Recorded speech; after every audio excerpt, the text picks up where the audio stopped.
Hello dear students, आज हम बात करने वाले हैं रिलेशनशिप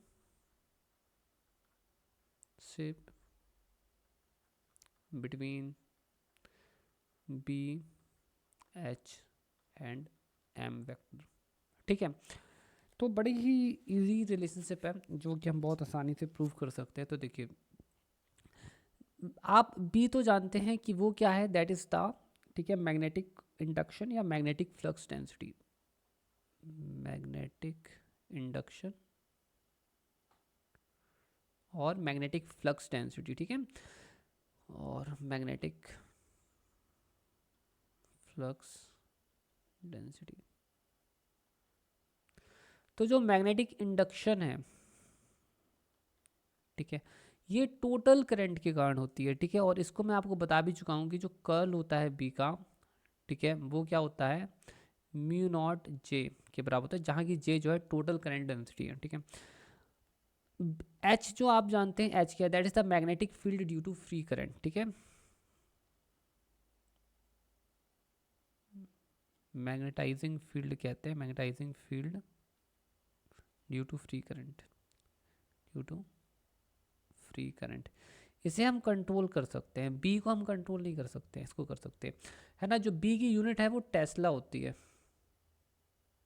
या वेबर पर मीटर स्क्वायर होती है ना, या वेबर पर मीटर स्क्वायर होती है ना। इसकी यूनिट जो होती है वो एम्पियर पर मीटर होती है। ठीक है, एम्पियर पर मीटर होती है।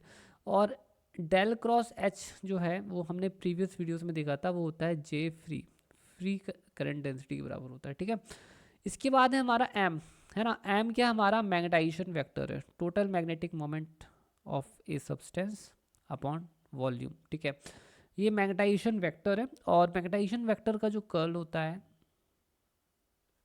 वो मैंने आपको बताया था, वो जे बॉन्ड के बराबर होता है।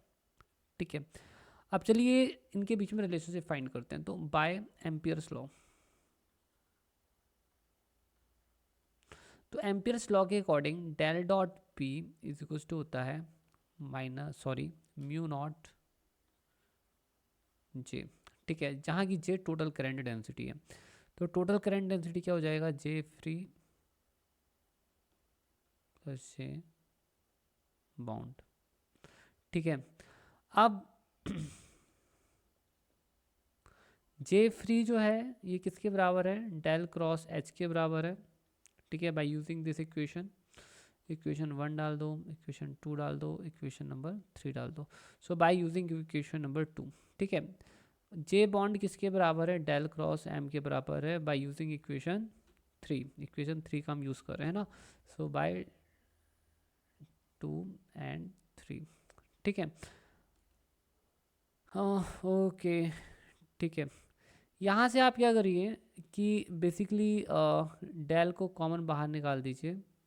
ठीक है, mu naught H plus mu naught M,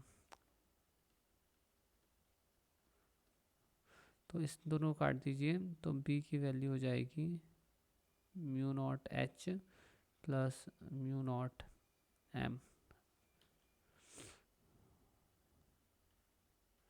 तो जो बी हो जाएगा वो हो जाएगा mu naught H plus M. ठीक है, तो ये है रिलेशनशिप। ठीक है, so this is the required relationship. अब मैं आपको यहाँ पर इस रिलेशनशिप से कुछ चीज़ें एकदम क्लियर कर देता हूँ। ठीक है,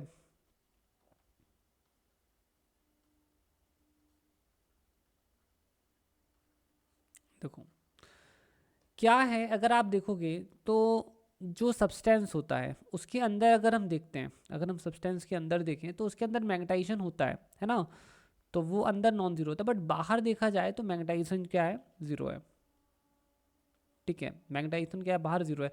तो अगर बाहर देखें तो बी इक्वल टू क्या है, म्यू एच के बराबर है, राइट। बट अगर अंदर देखा जाए तो सिचुएशन अलग है। अगर अंदर देखा जाए तो बी कितना है, अगर अंदर देखा जाए तो बी जो है that is equal to mu naught H plus M के बराबर है, राइट।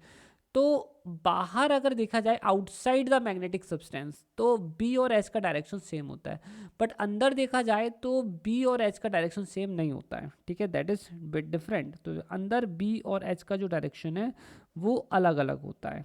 ठीक है, तो पहली बात तो आप ये क्लियर कर लीजिए। दूसरा पॉइंट यहाँ पर ये होता है, दूसरा पॉइंट यहाँ पर ये है, आपको जो है ये सारे पॉइंट अच्छी तरह से नोट कर लेना है। ठीक है, तो पहला तो अपन डायरेक्शन वाला है जो हमने आपको बताया कि डायरेक्शन। दूसरा वाला ये है कि हम हमेशा जानते हैं कि डेल डॉट बी जो है वो ज़ीरो होता है। ठीक है, डेल डॉट बी जो है वो हमेशा ज़ीरो होता है, हमने ये पढ़ा भी हुआ है। ठीक है, बट आप एक चीज़ ध्यान रखना कि डेल इवन अगर ये ज़ीरो होता है बट डेल डॉट एच जो है ना वो ज़ीरो नहीं होता है, और वो यहाँ से आप देख सकते हो, है ना। अगर मैं इसको इवन ज़ीरो करता भी हूँ तो ये ज़ीरो के बराबर नहीं आएगा, इनफैक्ट ये एम के बराबर कुछ आ जाएगा। मतलब अगर मैं यहाँ डाइवर्जेंस करता हूँ, ठीक है, अगर मैं इसमें दोनों तरफ डाइवर्जेंस कर दूँ तो ज़ीरो इक्वल टू क्या हो जाएगा, म्यू नॉट, ठीक है, डेल डॉट, ठीक है, एच प्लस एम, और ये हमारा कितना हो जाएगा, del dot H is equal to हो जाएगा डेल डॉट एम। तो आप देखेंगे कि which is actually not equal to zero inside the substance. ठीक है, तो ये भी आई होप सो कि बिल्कुल क्लियर हो गया होगा। तो एच ज़ीरो कब हो सकता है, एच ज़ीरो तब होता है जब फ्री करंट ज़ीरो होते हैं। अगर कोई भी फ्री करंट नहीं है तो एच ज़ीरो हो जाएगा। क्यों, क्योंकि जो एच होता है वो फ्री करंट पे डिपेंड करता है। ठीक है, वो किस पे डिपेंड करता है, वो फ्री करंट पे डिपेंड करता है। ठीक है, तो अगर एच को ज़ीरो होना है तो फ्री करंट ज़ीरो होना चाहिए। ठीक है, तो ये एक डायरेक्शन वाला हो गया, एक डाइवर्जेंस वाला हो गया, और ये फ्री करंट वाला हो गया, है ना। तो यही कुछ चीज़ें हैं बच्चों जो आपको दरअसल याद रखनी है, ध्यान रखनी है इस फॉर्मूले से रिलेटेड। ठीक है, okay, so I hope so that कि सारी चीज़ें आपको अच्छी तरह से क्लियर हो गई होंगी, और ये रिलेशनशिप जो है आपको अच्छी तरह से समझ में आ गया होगा। ठीक है, तो बहुत ईजी है। ठीक है, तो इसे अच्छी तरह से पढ़ लीजिएगा। ठीक है, थैंक यू बच्चों, टेक केयर, बाय।